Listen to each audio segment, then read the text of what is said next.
Yo, yo, yo, yo, what's the deal? What's the deal? What's the deal?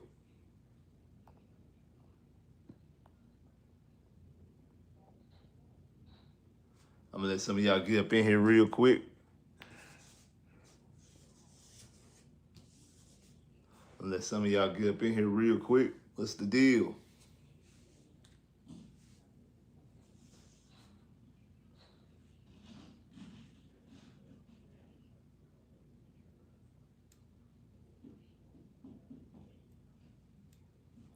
Already. What's up? What's up?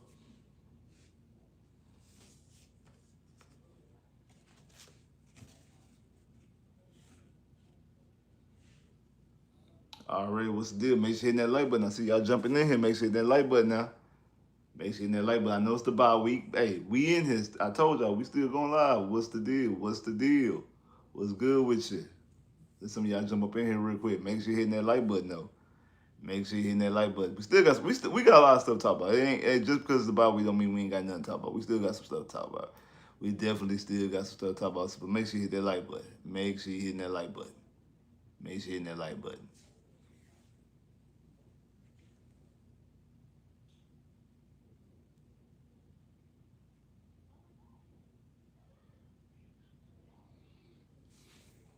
Already.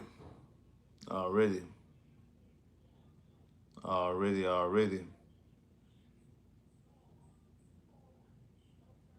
Already. Make sure you hitting that like button now. Make sure you hitting that. Make sure you hitting that like button. Make sure you hitting the like button.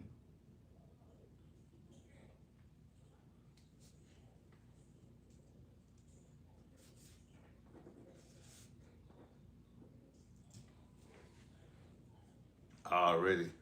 Now, so the Houston Texans at the bye week. It's the bye week. So Houston Texans do not have a game on Sunday.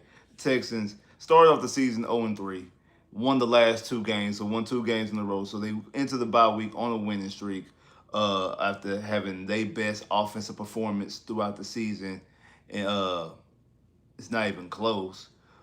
They moved their record to 2-3 on the season after starting off 0-3. Um, Still some things to take away from the game. You know what I'm saying? Still some things to take away from the season. They've improved on some things, but yet it's still a lot of things to improve upon. And with the division getting as tough as it's gotten, when now you got not one but two teams in the division that's sitting up there at 4-1, and one of those teams that's 4-1 you actually lost to earlier in the season. It's it's still like the Texans have a lot of work. The Texans still goal is to obviously ultimately win a championship, but at the very least get to the playoffs. Forget even just win the AFC South, just in getting to the playoffs in general. The Texans have some work to do. So let's talk about exactly what the Texans and what the Texans have been doing this season. So like I said, Texans are 2-3. They lost the first three games of the season. They lost week one to the Los Angeles Rams 14-9. Then turned around and lost week two at home to Tampa Bay on Monday Night Football 20-19. Then lost their third straight game, their first divisional game, to Jacksonville 17-10. But then they got a divisional win at home, shutting out Tennessee, beating them 26-0. And then the following week was his last game. They were able to put up their best offensive performance to date against the Baltimore Ravens, 44-10. Like I said, to get their record to 2-3. Now on the season, CJ is 102 completions off of 144 attempts, which gives him 70.8 completion percentage. He's thrown for 1,076 yards, which is 14th in the NFL, averaging 215 yards a game. Has 8 touchdowns, which is 12th in the NFL, and 13 interceptions with a quarterback rating of 102.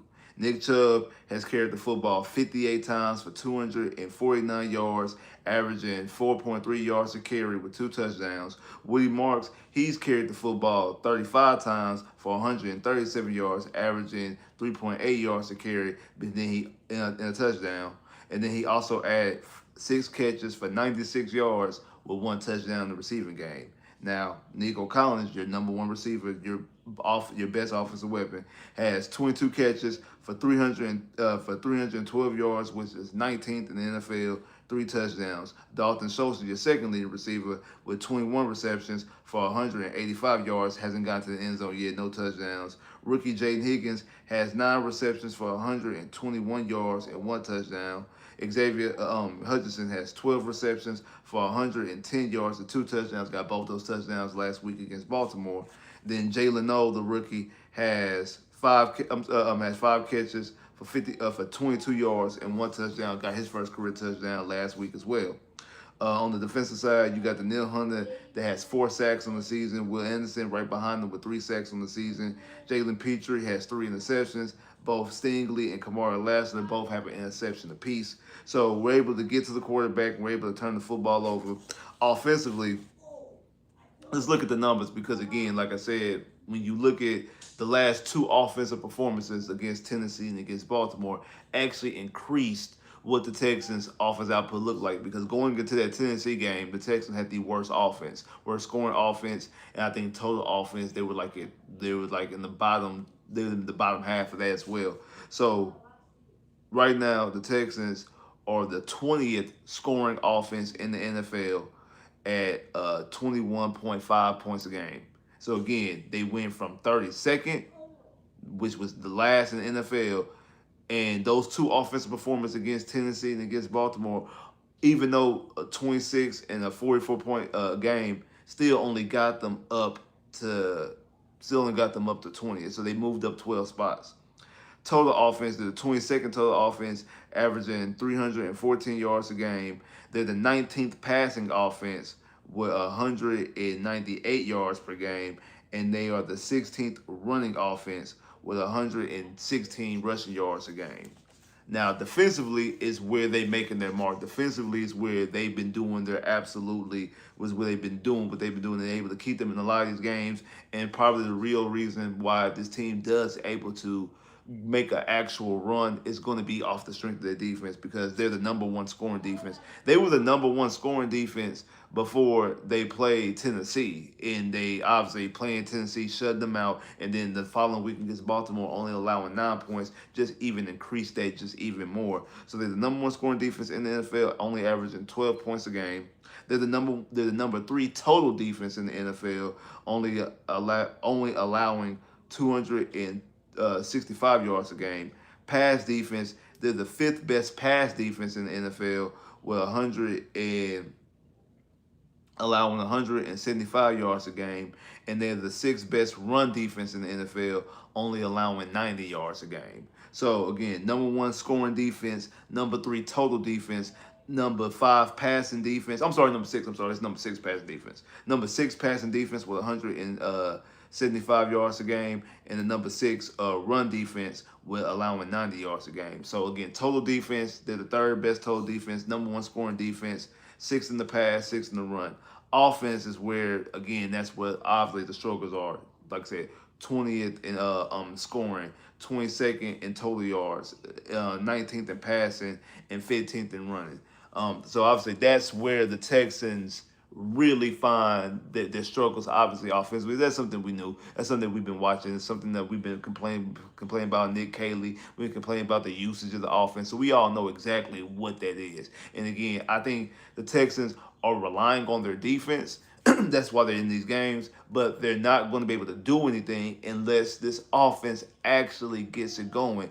And what we've seen the last 2 weeks is that just because Tennessee was the worst scoring defense going into that game, and they were in the bottom half of total defense as well. And then Baltimore, the same thing. Baltimore was the worst scoring defense when you played them. They actually elevated. They became the worst scoring defense, and they were 30th in total defense. And then you also played them when they was depleted with all those injuries, and they were missing like 5 starters and I think 7 total players altogether on defense, but 5 starters completely. So because of what happened with that defense, and with you got 2 explosion offensive outputs in those 2 games, 26 points against Tennessee, 44 against the Baltimore Ravens, it moved the Texans offense up. But again, is that just those defenses are bad and hurt, or is Nick Caley finally found something? Has he turned the corner? Is CJ back to being close to the CJ that we've seen this rookie year? I think it's a little bit of everything. I think obviously yes,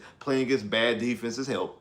Playing against injured defenses does help. That's never going to hurt. It's always going to help. But I also think that Nick Caley might have found some things, and also more importantly, I do think that CJ himself has started to get into a rhythm, starting to get a little bit more comfortable because that 4-4 performance against Baltimore. I don't care how bad. I don't care what you feel about the offense. Those, if you're a good offense, you're gonna do those numbers anyway. If they played against the Ravens, I mean, if they played against, if they played against their own offense, they played against their own offense with Lamar Jackson. If they played against the Bills again, if they played against the Lions, they were going to do just that. They would not do that just because the offenses or just because the defense is injured. Oh, because the defense is hurt, we're not going to put up points. No, they're going to look dominant, and they did. The offense looked after what was that 8 straight drives of points. They got points on 8 straight drives.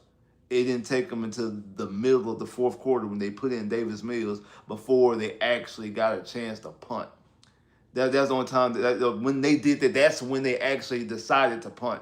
So offensively, they were moving the football. Forget even the points and the touchdowns, just the effort that they was moving the football up and down the field. And I think a lot of that had to do with your quarterback is your quarterback, CJ doing what he do. The receivers getting some confidence. You get Xavier Hutchinson. Like I seen an interview the other day about him. I think I forgot who he was talking to, but he said he was getting to the point that he was thinking that he made a bit. The end zone might be allergic to him. He was able to get to the end zone twice. Now I think that's pressure off him. Now I think when he's in the games, I think that he's going to be a little bit more relaxed going forward, because now he doesn't have that monkey on his back of being in the NFL for 3 years and not having an NFL touchdown. Same thing with Jalen Noel. Noel finally getting on the offensive side of the football and is able to get into the end zone, able to see pay dirt. Those are monkeys off their backs. I feel like those are monkeys off the back. Also, sometimes a quarterback and an offense, we use this with basketball a lot.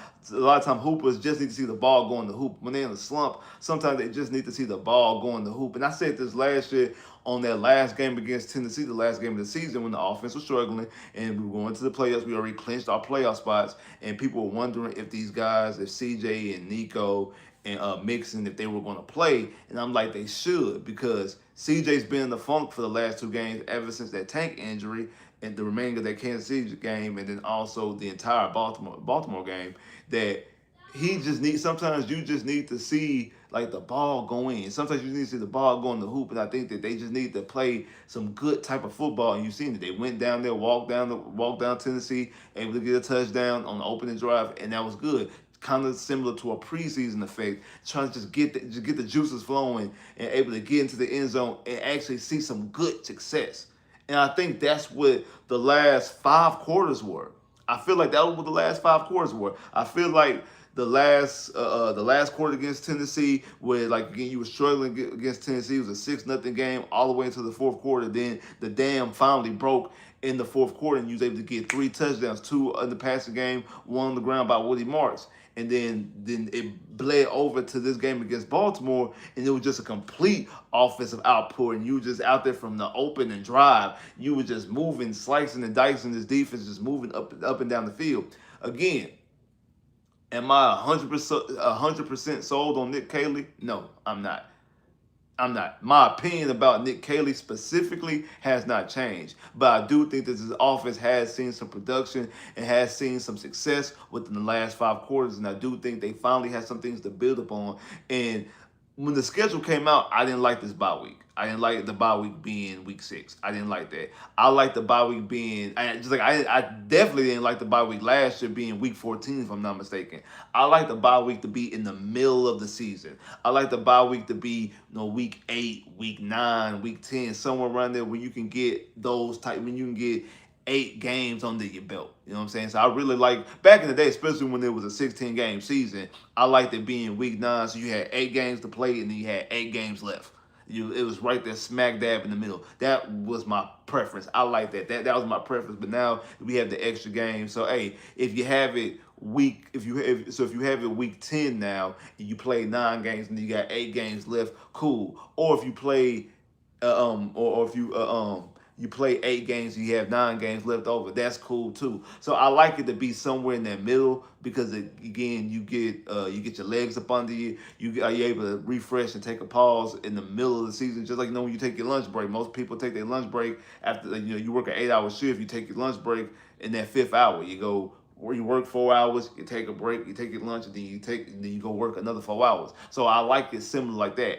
But the way that this team was playing offensively and the way defensively this team was dominated, they needed to stop. They needed a refresh. And then also, I like it that they had the last 5 quarters of football offensively. They've had success. They've been having success defensively all season, but the last 5 quarters offensively, they've had success. So since they've had the last 5 quarters of offensively success, I like okay that now they can go back on. They can take a moment. They can refresh and then see what some things that they were struggling with the first 3 weeks and the first 3 quarters of that Tennessee game and try to get those things fixed because the next 4 games are the most important 4 game stretch of the season to date. And the last game, the fourth game on that, is the most important game in the entire season. I think that like the fourth game on that is the most important game on the entire season. But shout out to that boy Chris for the super chat love. Definitely appreciate that. Here to support Spitz. Nothing much to say this week. Hey, shout out Chris for the super chat love. Definitely appreciate that, and definitely appreciate you supporting. I'm surprised you ain't got nothing to say. But stick around because I will do a preview. Even though the Texans ain't playing this week, I will do a preview of this week games and also a look at the playoff standings. And I think you might want to see that because your team is strongly involved in both situations, unfortunately. But like I said, shout out to Chris for the super chat love. Definitely appreciate that. Now, like I said, the next 4 games after the bye week are very, very Texans. We all know it's the next game is at Seattle Monday night, 9 o'clock. It's a 9 o'clock game, and the Texans actually, the NFL almost had a scare because luckily for the NFL that I think the Toronto Blue Jays beat the New York Yankees. And I'm like, why would y'all why is that okay? Because Toronto beat the Toronto Yankee, the Toronto Blue Jay beating the New York Yankees helps the NFL out because in that game, Toronto is the #1 seed in the American League in baseball. I don't know if y'all even care about baseball, but Toronto are the #1 seed in the American League. Obviously, they're playing Toronto. The Seattle Mariners are in the American League as well. And if the Seattle Mariners if they would have had home field advantage in the ALCS, Game 7 would have been Monday night, the same time the Texans play Seattle. And the Seattle Mariners Stadium is right next to the Seattle Seahawks Stadium. So, because of that, there was a chance that the Texans Seattle game, if Seattle would have been the #1 seed or had the home field advantage rather in the ALCS, that they were going to have to move the Texans Seattle game to either Sunday night, Tuesday. More than likely, they would have moved it to Sunday. Potentially, they could even move it to Saturday. But they was going to have to move the game because of those two stadiums being right by each other, and obviously, they're not the baseball wasn't going to move Game 7. I mean, they can't contractually, they wouldn't be able to because of how they deal with Fox in the playoffs. So they wouldn't be able to move that game outside of like some type of weather situation where they had no choice. So there was a chance that that game could have got moved, but because Toronto won, Toronto has the #1 seed, so there is a Game 7. Game 7 will be in Toronto. So it's off or not, it doesn't matter. So like I said, the Texans will resume football when they come back off their bye week. At Seattle, Monday Night Football, like I said, 9 o'clock on ESPN. 9 o'clock on ESPN. Like I said, this is a late game. This is going to be the latest game. 9 o'clock Central Time, 10 o'clock East. So if you're on the East, so if any of y'all on the East Coast, and any of y'all living on the East Coast, yeah, that game won't start at 10 o'clock at night. That's just crazy. So that's just crazy. So, it's that late of a game. Then after that, it's a 3 home game stretch. You host San Francisco. You host Denver after that, the following week. And then the following week after that, November 9th, which is the most important game on the schedule. I'm gonna be in the building. And that's not why it's the most important game of the schedule because I'm in the building. It's hosting the Jacksonville Jaguars. The reason why that's the most important game on the schedule, because Jacksonville is 4-1. Told y'all last week that Jacksonville was gonna beat Tennessee. Beat Kansas City. I said it last week when I do my live prediction video on Friday, and then I said it again after the Texans game against Baltimore. People kept on the comments, "Ain't no way Jacksonville beating Kansas City." I told y'all that Jacksonville was gonna beat Kansas City. I knew Jacksonville was gonna beat Kansas City because I don't think Kansas City is a good team. I don't think they're a bad team, but I don't think they're a good team either. I think they're an okay team. They're not the same KC that we know. So I was not surprised at all that Jacksonville defeated them. Like I said, I predicted it. Um, and that game is a game of a team that's already beaten you. They're 4-1 right now. You're 2-3 right now. And they beat you. So they have the head-to-head matchup as it stands right now. So if you lose to Jacksonville, it really doesn't matter what you do against Seattle, San Francisco, and Denver if you lose to Jacksonville. Because if you lose that game, you've lost a complete tiebreaker to Jacksonville. And when you look at Jacksonville's schedule, Jacksonville has Seattle this week. They have the Rams after that. Then they have a bye. Then they have Vegas. And then they have you. So if they just win one of those games out of Vegas, Seattle, and the Rams, they're gonna go into that game with 5 wins. And if they beat you, they're gonna have 6 wins. And even if you win Seattle, San Francisco, and Denver, if they have 5 wins and they beat you, now they have 6 wins. That only gives you 5 wins.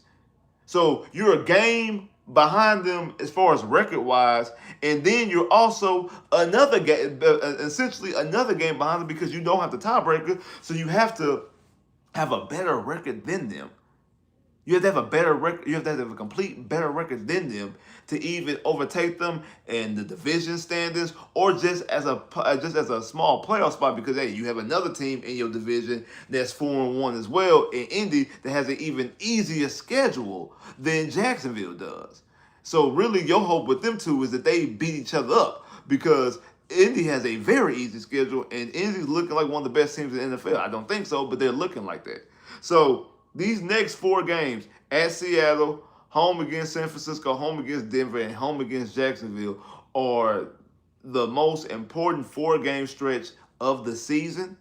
In Jacksonville, capped off by the Jacksonville Jaguar game, the most important game of the year. Now, that 4-game stretch could change because after Jacksonville, you go to Tennessee.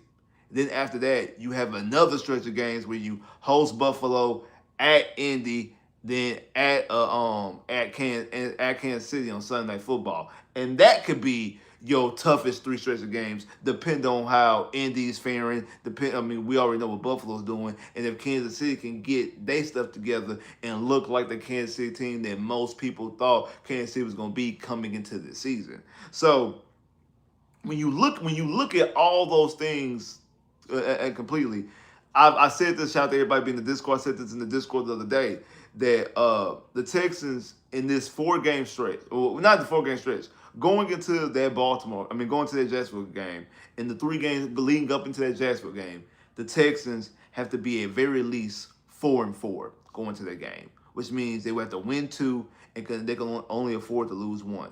And the one game they can afford to lose, the one game that they can't afford to lose, even in that, is the Denver game. You have to beat Denver because it's an AFC opponent. If you lose to Seattle or San Francisco, cool. It's an NFC opponent.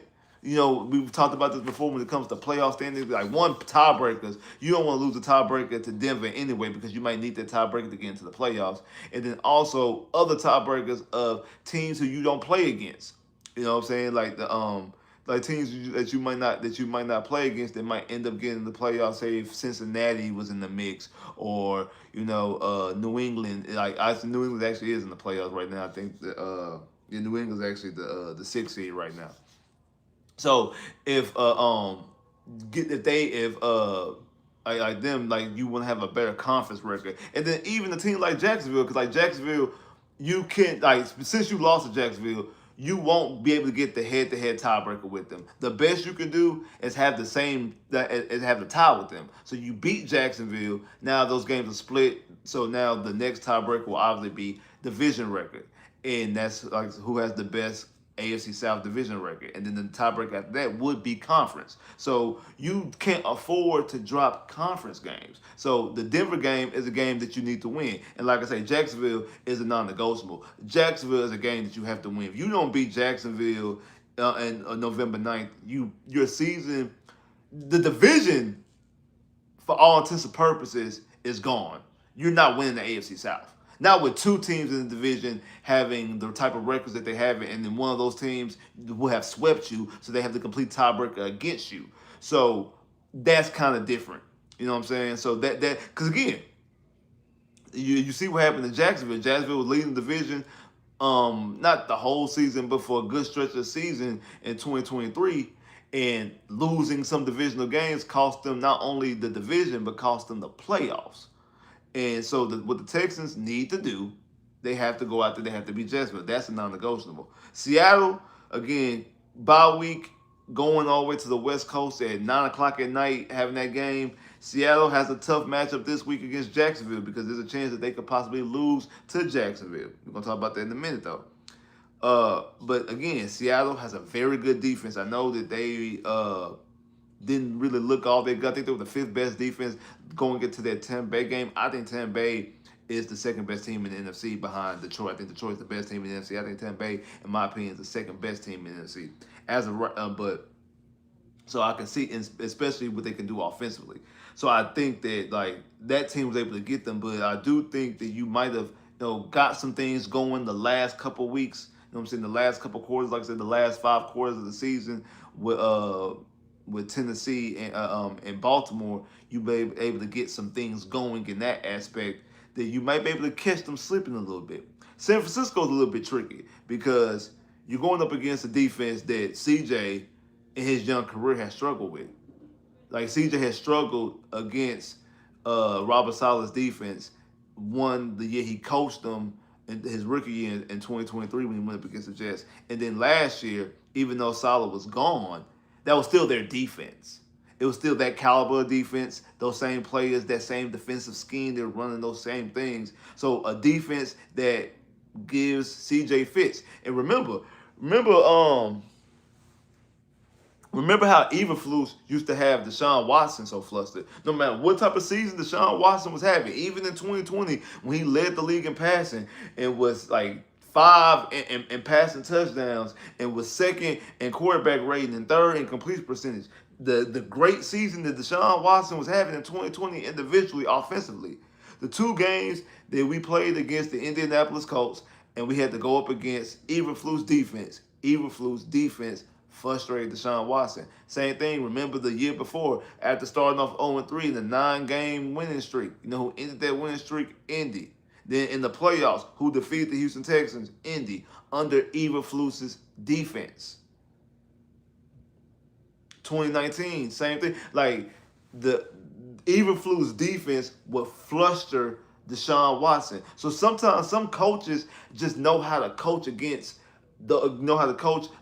certain teams and certain quarterback weak points. And then some quarterbacks just, again, you ain't going to be perfect all the way. So there's going to be parts of your game that can be implemented and parts of your game that can be exploited by other people that happen to be this team's strength, their defensive scheme strength, their personnel strength. And I do think that Robert Saleh knows how to scheme against CJ's weaknesses. And I do think that CJ's weaknesses and the things that CJ struggled against, he struggles mostly against that type of defense. So I do think that that's a game that, even though it's at home, and even though I think, if I'm not mistaken, I think that's the H-Town Blue game. That's the game that, hey, we got to, that game right there is a game that could be very, very tricky. Speaking of being very, very tricky, more people than got up in here, but the likes ain't going up. Man, make sure you hitting that like button. More people than jumped up in the chat. The chat full right now, but the likes ain't going up, man. Make sure you hitting that like button. I know it's the bye week. I know it's Friday. I know you probably trying to do, hey, hit that like button, get them likes up, man. I really, really appreciate that. So then the following week, Denver. If I'm not mistaken, that's the game where James Bennett gets inducted into the Texas Ring of Honor. The 3 previous times the Texans have had Ring of Honor games, the Texans are 3-0 in those Ring of Honor games. And the Texans have balled in all 3. The first one, the first one was against the Cardinals. Andre Johnson get inducted in the Texas Ring of Honor against the Cardinals. That's the year Deshaun got hurt, and that was one of the games that we won without Deshaun Watson. Team played amazing in that game. Then the next one, Bob McNair in 2019 gets inducted into the the Texas Ring of Honor. That's the game we played against the Atlanta Falcons. That's the game that Will Fuller had 3 touchdowns, had 200 yards. 200 yards, 3 touchdowns. That's the game that Deshaun had perfect quarterback rating and had the most completions in a game that had them perfect had a quarterback with the perfect quarterback rating.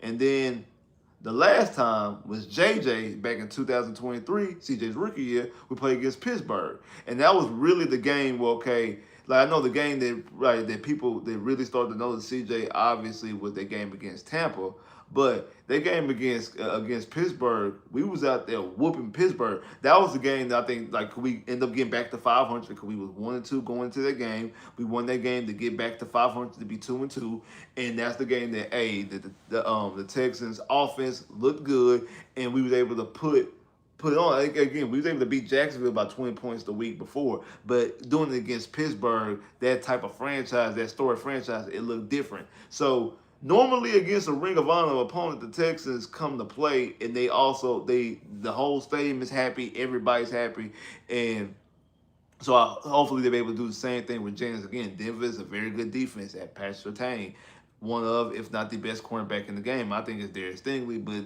obviously PS2 is one of, if not the best cornerback in the game outright. So that's a game also that you have to look forward to. Again, good defense. Bo Nix able to do some things, but I do think, again, Indy was able to beat him a couple weeks ago. I do think that that's a game that you'll be able to get, but you have to win that game. Like, that's a game that you need to win. Like, you need to win. It's not as important as the Jacksonville Jaguar game, but it's right up there.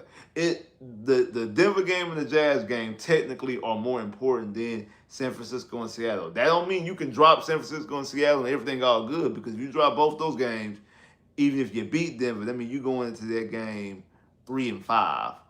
And even if you beat Jacksonville, you're 4-5. You still have a losing record. And now, because somebody asked me the other day about if the Texas fans, did we overreact and overblow starting off 0-3? Even if we lose, even if we beat Seattle, like did we overstate and overblow the 0-3 start? And my thing is no, absolutely not. One, because only one team has done it in recent history, and it happened to be the 2018 Houston. I said it right, 2018. The 2018 Houston Texans. One, lightning doesn't strike in the same place twice.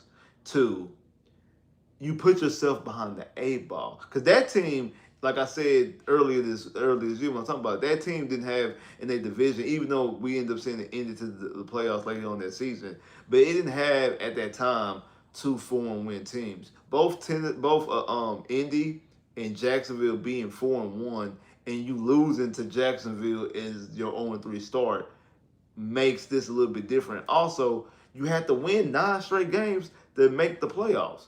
Like, because now you have eliminated room of error. So you can't stub your toe to Tennessee at home like you did last year. You can't stub your toe to the Falcons or Carolina like you did 2 years ago.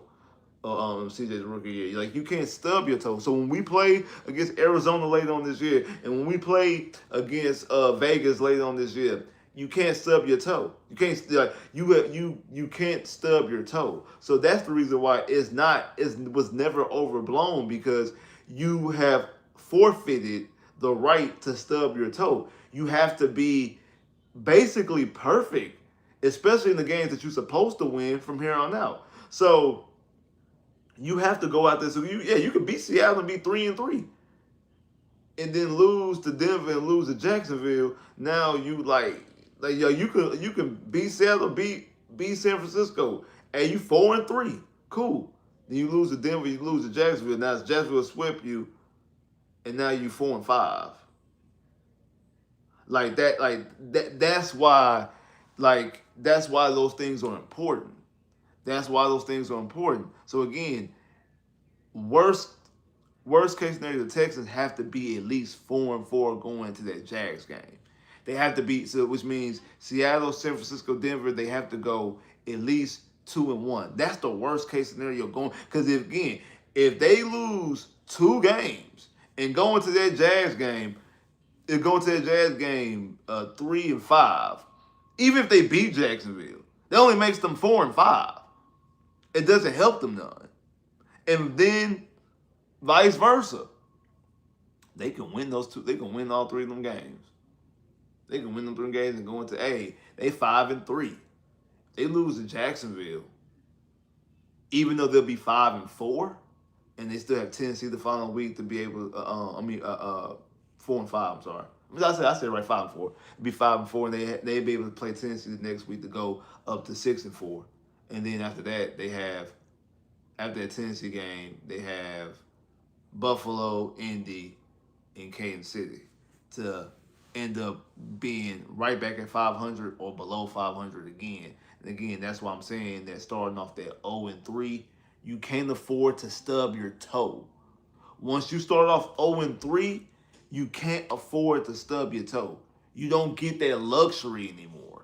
You no longer get that luxury to forfeit a game. You can't forfeit. You can't forfeit the game. So that's why it's problematic, and that's why, like I said, they got some work to do. They definitely got some work to do. If their goal is still to reach the playoffs. If their goal is still to reach the playoffs, they got some work to do coming after the bye week. They definitely do. I mean, starting off 0-3, then definitely doing them favors. And like I say, at Seattle, home against San Francisco, who's the number 1 seed in the NFC, by the way? San Francisco is the number 1 seed. I talk about their defense and giving C.J. Fitz. I didn't even mention that they're the number 1 seed in the NFC. Home against Denver, and then like I said, capping off against Jacksonville, which is the most important game on this schedule as of right now, because they beat you already. You have to win. There's nothing you can talk about if you lose that game November 9th against the Jacksonville Jaguars. You got to win that game. Now, let's take a look at the rest of let's take a look at this week coming up. Let's take a look at this week coming up, because there's some games this season. Let's take a look at the week coming up. So, first game up, Denver overseas against the New York Jets. The New York Jets are 0-5, ain't won a game yet. They all the way overseas. I think the Jets actually get this win. I think the Jets finally get a win, and they defeat the Denver Broncos. Been some rumors circling around the Jets as well about possibly moving on and trading Brees Hall. So as a Texan fan, because I do think adding a running back like Brees Hall would be an upgrade, I kind of would want the Jets kind of to lose, to maybe just, okay, they really feel like it's time to unload some of these guys and try to get some draft capital back. But I do think the Jets end up beating Denver. I think the Jets get a win. They defeat Denver. Arizona at Indy. I want to say Arizona. I really do. I want Arizona to win. I want to say Arizona. I think Indy defeats Arizona. I know. I think Indy goes to 5-1. I think they defeat Arizona. The Chargers, they go to Miami. I think the Chargers beat Miami. New England goes to New Orleans. I know New Orleans got a win last week, so New England. I think New England defeats New Orleans. Cleveland at Pittsburgh. Cleveland's a mess. Don't know what they want to do. I think Pittsburgh, who I think is a mess as well, but I think Pittsburgh defeats Cleveland in that game. I think Pittsburgh defeats Cleveland. Dallas at Carolina. I don't think Carolina defense could stop Dak Prescott in this offense. Dak in this offense with Pickens, with Williams, with Ferguson, this offense is clicking. I don't even know when CeeDee Lamb is coming back. He might be back, but I don't know. But it don't matter. I think that Carolina can't keep up with this offense or stop this offense. I have Dallas defeating the Carolina Panthers. Seattle at Jacksonville.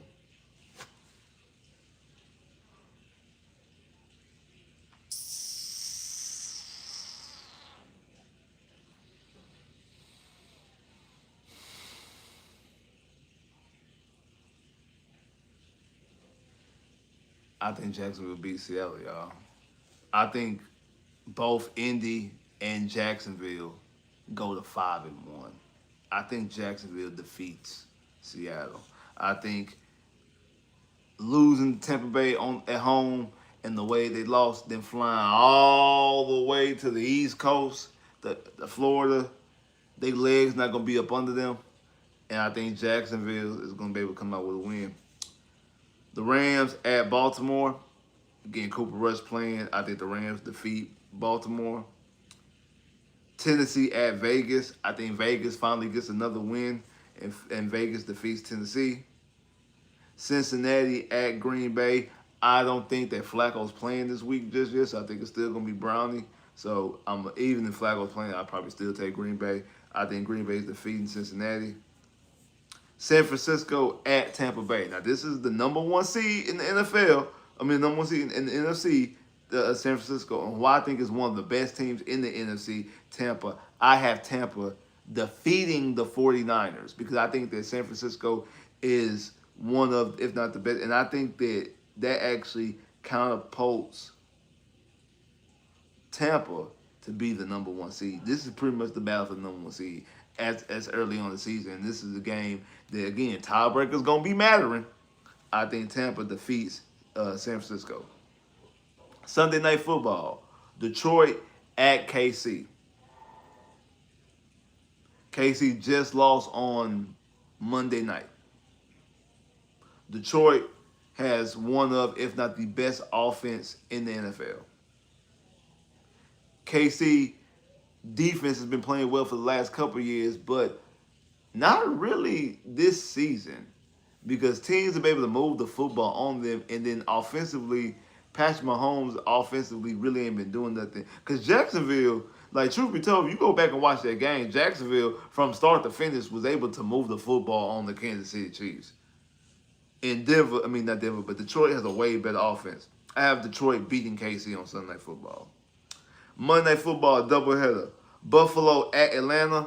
I don't think Atlanta's a good football team. I have Buffalo defeating Atlanta, and then that's the first Monday night game. And then the late Monday night game, Chicago at Washington. We know that's a rematch of last year's, when Jalen Daniels threw up the game-winning touchdown. Like, it's a rematch. I think this time Chicago closes the deal and gets the victory. So just to recap, I have the Jets I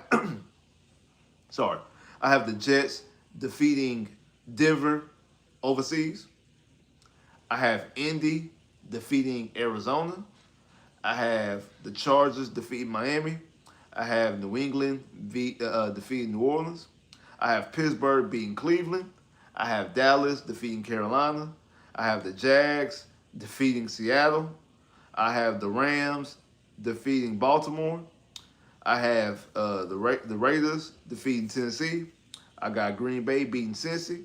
I got Tampa beating San Francisco. I have Detroit beating Kansas City. I have Buffalo defeating Atlanta. And I have Chicago defeating Washington. That's what I think is going to end up happening this week. And like I said, to take a look at the standings, in the AFC, Indianapolis is the number one seed. Buffalo is the number 2 seed.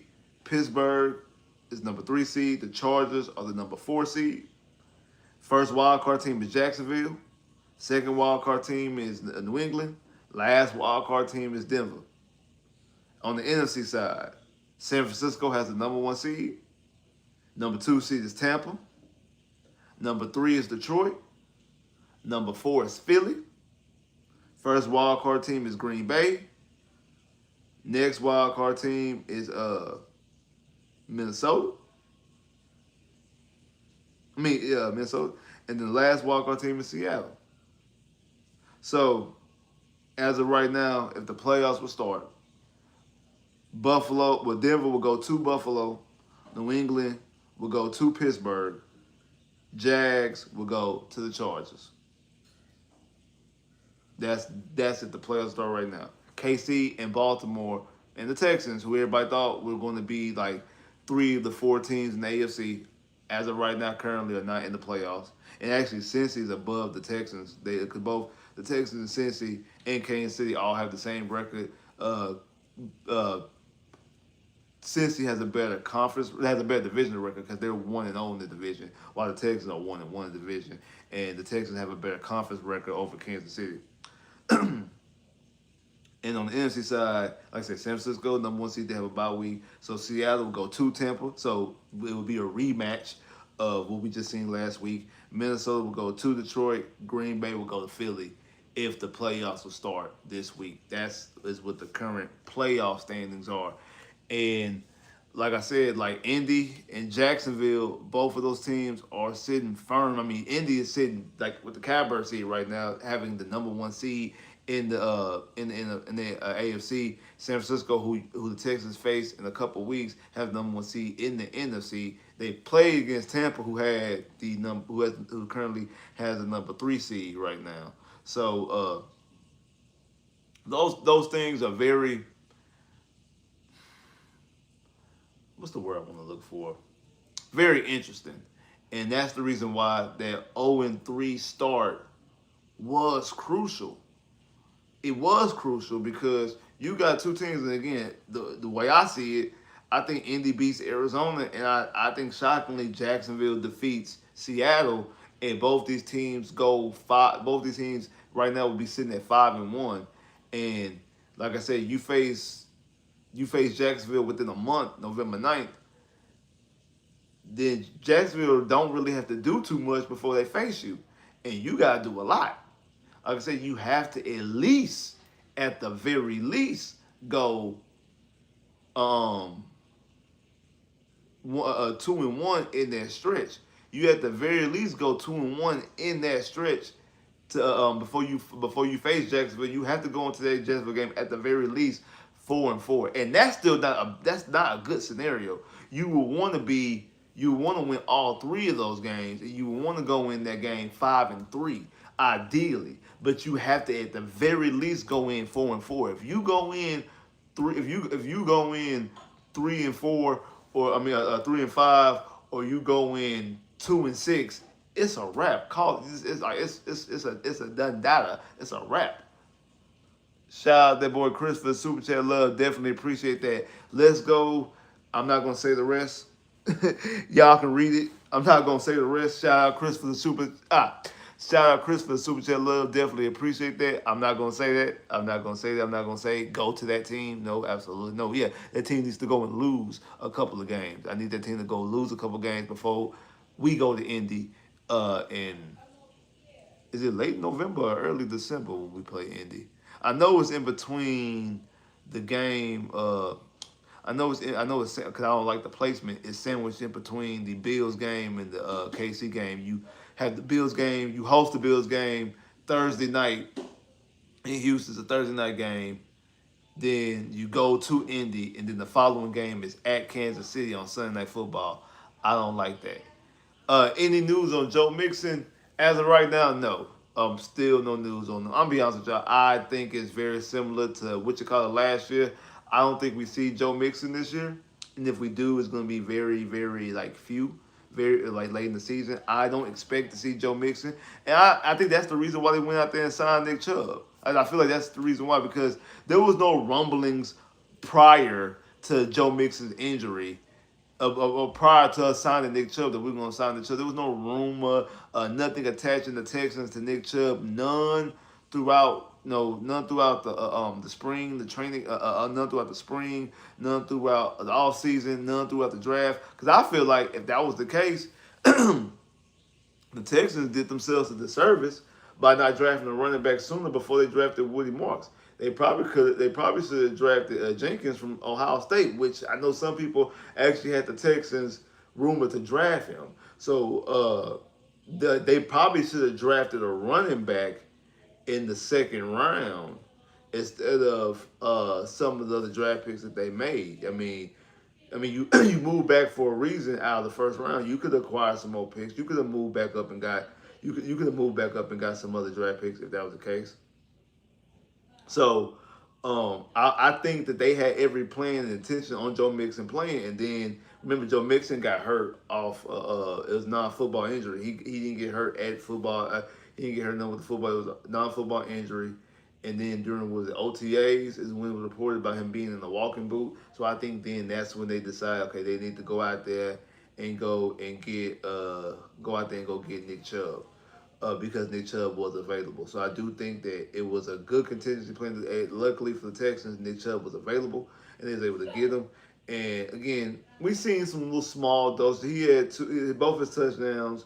Um, One of them against the first one against Tampa. I think Tampa allowed him to run because Tampa was shutting down the run game all day, and he had like a 23-yard touchdown. I think Tampa allowed him to run. I think he's only averaging like 2 yards a carry before, no 1 yard carry before that. 'Cause I think he finished the game with like with 12 carry. I think he finished the game with like 12 carries for like 30 some yards, and he had a 27 yard touchdown. So y'all do the math on that. That game, he was getting shut down in that game. Same thing with last week. Like I know he was 11 for 61, but he had a 27-yard touchdown. Like you take away that 26-yard touchdown, like he was averaging 3 yards a carry. He ended up averaging 5.5 yards a carry. But he only averaged like 3 yards a carry. I know you can go comb through every running back's history with a fine tooth comb and be like, we know he had a 30-yard game, a 30-yard run here. He had a 50-yard run here, and that's true and all. But when you look at the rest of those other carries, though, like yeah, he might have a big run, but he might have a big run that boosts up his yardage. But when you take away that big run, he still has some good yardage in there. We all know from watching those games with Nick Chubb that for the most part, he wasn't really doing a lot. Now, he did look better last week. I'm not going to say he didn't look better last week even without that last run. But I do think that 27-yard run obviously helped his average and helped his statistics and helped his season average. And I do think that adding a running back would help the team. That's the reason why I want the Texans to go out there and get Brees Hall if he's available. Because I don't think that Joe Mixon plays this season. That's part of the reason why I don't think that Joe Mixon plays this season. And if he doesn't play this season, I think it's very likely that we have seen the last of Joe Mixon as a Houston Texan, and Joe Mixon won't be a Houston Texan because um, the reason why I don't think that he'll be a Houston Texan going forward if he doesn't play because he has 1 year left on his contract going into next season, and because of other contracts that potentially people will have to pay, with the team will have to pay this season, I can see them making some moves as far as financially, and they can possibly cut ties with Joe Mixon. So it all depends. It all depends. It really all depends on what they want to do. It really all depends on what they want to do. That's just me, my personal opinion. I think if they actually end up bringing in, I mean, I think if Nick Chubb, I'm sorry, not Nick Chubb, but I think if Joe Mixon doesn't play this year, that we don't see him play as a Houston Texan again. That's just my personal opinion. That's why I think but we see people hang around this organization for a while. I mean, DP is still on this team. Mechie hanging around the organization for a year longer than he should have as well. So I can see them because I'm pretty sure they like the guy and they like Joe Mixon. Joe Mixon brings a lot to the table off the field as well. I feel like his leadership role, the way his aggression, the way his demeanor, like his demeanor, I think does pay off huge dividends. I mean, remember the playoff game last year against the Chargers when what's his name? What was that receiver name? That we end up getting from the Ravens that played in Carolina and Pittsburgh. Deontay Jones. And Deontay Jones? I forgot what his name was. Whatever the receiver was that was crying and mad because he didn't get no targets in a playoff game that we won. Like Joe Mixon was the one that had to basically like set him straight. You know what I'm saying? So Joe Mixon does bring a lot to the table. So I could see them wanting to keep Joe Mixon if they could. But I just think that because of his age, only having 1 year left on the contract, other contracts that are going to be coming up due and people going to be wanting to get re-signed, that they could. That's a move that they can make, and they could just let him go and get Joe Mixon off the books. Shout out that boy. Shout out that boy Chris for the super chat love. Definitely appreciate that. Where's Nico Collins, number one receiver in the NFL 2024? Uh, Nico was the number one receiver in the NFL until he got hurt, and then Jamar Chase took that by the reins with him being the Triple Crown winner. We started. Well, you starting to see Nico get back into form. Nico for the last couple of weeks. I mean that 33-yard reception he had against what's that boy name? Uh, Nah, I'm not even doing this on purpose. Sneed. I wouldn't even try to do it on purpose. Like when Steve was like, I don't know what it is. Like that play right there showed number one status. And then the way he was playing last week. Yeah, Deontay Johnson. That was his name, Deontay Johnson. Appreciate that.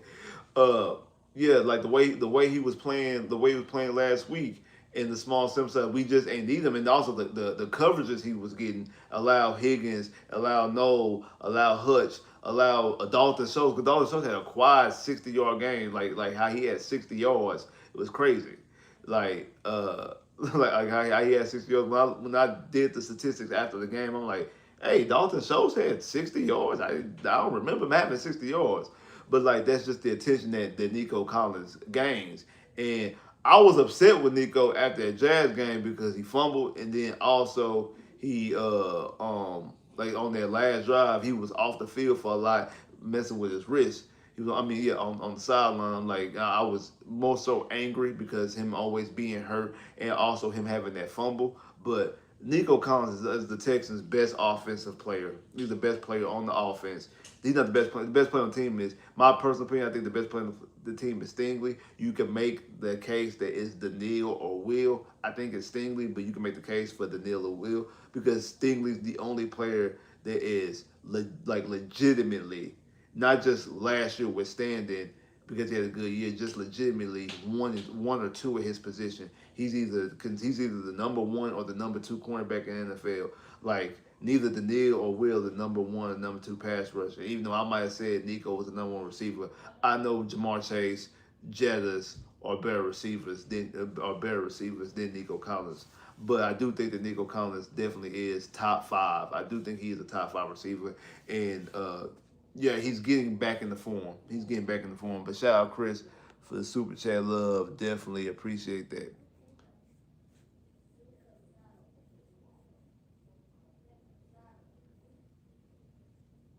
Yeah, I mean he has been. I wouldn't say effective. I wouldn't say effective the whole season. His average is 4.3. Um, the reason why I take away from that 27-yard run, and like I said, last week was a little bit different because he actually looked good in last week's game. That game against Tampa, he was getting stuffed. Like the game against Tampa, he was getting stuffed. Like I said, I think he only ended up with like 30 some yards in that game, and he had um he only ended up with like 37 he only ended up like 37 yards in that game or something like that. I can't remember exactly what it was, but I know like his touchdown was like a 23-yard touchdown off of like 12 carries. And I'm like, man, like if it wasn't for that touchdown, his average would be like 2 yards, and not even 2 yards a carry. And the same thing when Nick Chubb in that 27-yard touchdown against Tennessee, like he averaged 5.5 yards that game. If he didn't have that 27-yard touchdown, he probably averaged like 3 yards a game. And him having that also makes him having makes him having an average of 40. Makes him having an average of 4.3 yards per game. So again, I think I think for obviously what you're paying for him, he's doing, and really what he's asked to do because I don't think I don't think anyone ever expected Nick Chubb to come in and be 2021 Nick Chubb or 2020 Nick Chubb, whenever that was when Nick Chubb led the league in rushing or was very close to leading the league in rushing when he was with Cleveland. Like no one, I don't think anybody expected Nick Chubb to be that caliber of Nick Chubb. I don't think anybody expected Nick Chubb to be like that. So I don't think that anybody expect I don't think that anybody expected Nick Chubb to be that. But I do think that like from what he's asked to do, I do think that he's done a good job. A lot of it also got to do with the scheme too as well, offensive line. Even though I do think the offensive line is blocking better than they blocked last year under Bobby Slower. I do think that the offensive line, especially in the run game, I think is blocking better. I just think that this team could definitely benefit from upgrading the running back position. I do think, and also just long term. I think long term, I think adding a player like Brees Hall would help out this offense a lot.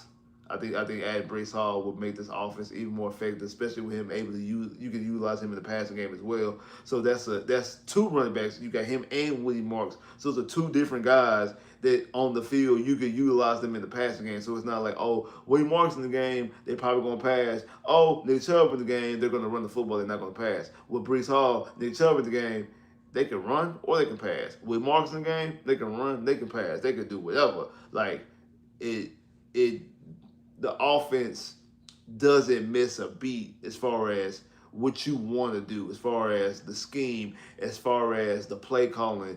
The playbook is still wide open with either one of those running backs. I do think with Chubb, I do think the playbook is conduced a little bit as far as like some things that you want to do and can't do. I mean, there's a reason why, like for some odd reason, they was picking Dari of all people, but they were having Dari out there playing meaningful snaps week 1 and week 2. Now I do think that Kaylee's learned from that and has gotten away from that. But there was a reason why he was doing it. It was a reason why he was doing it. Foolishly or not, there was a reason why he was doing it.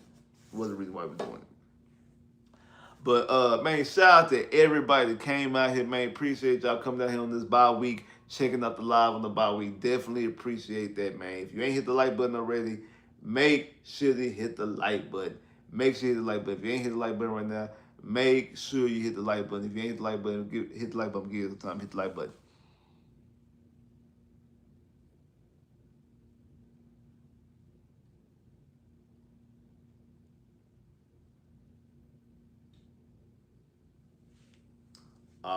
Already, man. Like I said, appreciate y'all hitting the like button. If you ain't hit the like button, I'm gonna give you some more time, man. Make sure you hit that like button. Give you some time to hit the like button.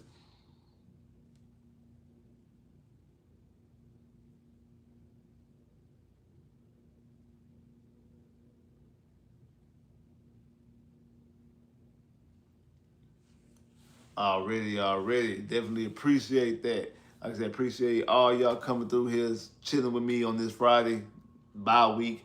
Man, shout out to that boy Chris for the super chat love. Definitely appreciate that. Y'all know how much that means to me every time y'all hit that super chat love. He said he was just here to support, man, even though he want to bring up Indianapolis all the time. Even though that's all he wants to do is talk about Indy and just brag on Indy. But he got it this year. They 4-1, number one seed in the AFC right now. Offense been clicking pretty much all season. He got it. He got it. Really can't say too much, especially with all. It'd be different if our offense they just not struggling 2 games. Like if our offense been playing well all year, it'd be different. It'd be different if that was the case. But that's hey, it is what it is. It is what it is. Again, so since there is no game on Sunday, there won't be no live on Sunday. However, because it is the bye week, I do have some videos coming out. One talking about CJ himself, talk about CJ himself, and are we seeing what we should be seeing? Is it more that we need to see about CJ? So it's about CJ specifically, about what we're actually seeing with him. Also, I want to give the defense some love too. So I got to talk about how this defense is and how this defense stacks up against other defenses and really what's really going on. Because we haven't really talked about it. I'm going to talk about it in this video about D'Amico actually going out there and giving Matt Burke and switching and letting Matt Burke call plays, which I do think has paid off huge dividends the last 2 weeks. I mean, again, even though I know it's against a bad offense, a rookie quarterback, and Cam Ward, and then you have Cooper Rush against the Ravens. 2 games, you only gave up 10 points total. You gave up 10 points total in 2 games in the NFL. That's hard to do. Your defense is only averaging 12 points a game allowed in the NFL. That's hard to do. It's hard to do. This ain't high school where you're just playing against some bad teams. This ain't college where you just go out there and you get a whole bunch of non-Power 5 schools. Like, nah, like this is the NFL. Everybody get a paycheck. So like I definitely want to talk about exactly this defense and what we're really looking at. And also want to give some of the rookies, you know what I'm saying, some shine too. So be on the lookout. Be on the lookout. Be on the lookout. And make sure y'all look out for some of these videos, man. Make sure y'all look out some of these videos. Like I said, appreciate everybody that came through here. Like I said, appreciate all the love, all the support, man. Make sure you hit that like button. Make sure you hit that like button. Make sure you hit that like button. Make sure you hit that like button. Also, if y'all didn't go see the graphic that I had posted about play of the game, man, make sure y'all go back and look at that graphic, man. I make sure y'all go out there and look at that graphic. Like I said, if you follow me on Instagram, you follow me on Twitter. If you don't follow me, the link is in the description. Like of this live, the link is inside the description to go to my Instagram and to go to my Twitter. So go over there and give your boy a follow. And then I have both pictures on there, both graphics. The graphics posted on both of them. Hit a like on there too, and also share it. Like share it, y'all. Like share it. Like we're trying to expand. We're trying to grow. So make sure y'all share that. Make sure y'all share that. Make sure y'all share that. I said make sure y'all like, share, subscribe, comment. Never forget to comment. Always comment. Make sure y'all do that. Make sure y'all show your boy some love. Make sure y'all comment. Make sure y'all share. Make sure y'all tag people and stuff. Make sure y'all send these videos to any of you people who like sports, even if they not Texan fans. Man, show them to them. Man, show them to them. Put them on game. Put them on game. Put them on game. Put them on game. Put them on game. Put them on game. Boy said, I guess Gardner wasn't missed. No, you're right. Gardner is not missed. Gardner is not missed, not at all, and that was just they Gardner's not. I don't know. I don't know. I we was hyped about bringing in Gardner Johnson. Like when we traded for him, we was all hyped because he had 5 interceptions last year. The last 3 teams he went to, he played in the NFC Championship game, went to a Super Bowl, won the Super Bowl, all these different type of things, and I don't know what it was. I mean, it just a mix. It sounded like he was worried about people contract. It was something like he was hating on Petrie, and Petrie came out. Petrie lead the team in interceptions. Petrie got 3 interceptions on the season. And I be talking about Petrie all the time, mostly because I wanted Kyle Hamilton. But hey, Petrie's been playing well this season.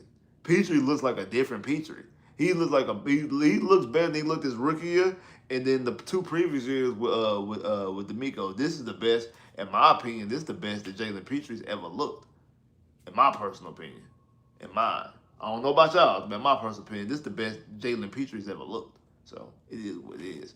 But like I said, man, like, share, subscribe, comment below, click that bell, get my videos. Like, make sure you hit them like buttons, and like I said, make sure y'all be on the lookout. Make sure y'all be on the lookout for my videos I got coming up this week. Make sure y'all be on the lookout. Make sure when y'all see them videos, y'all watch the videos. Y'all like the videos, y'all comment on the videos, and y'all share them videos. I holla.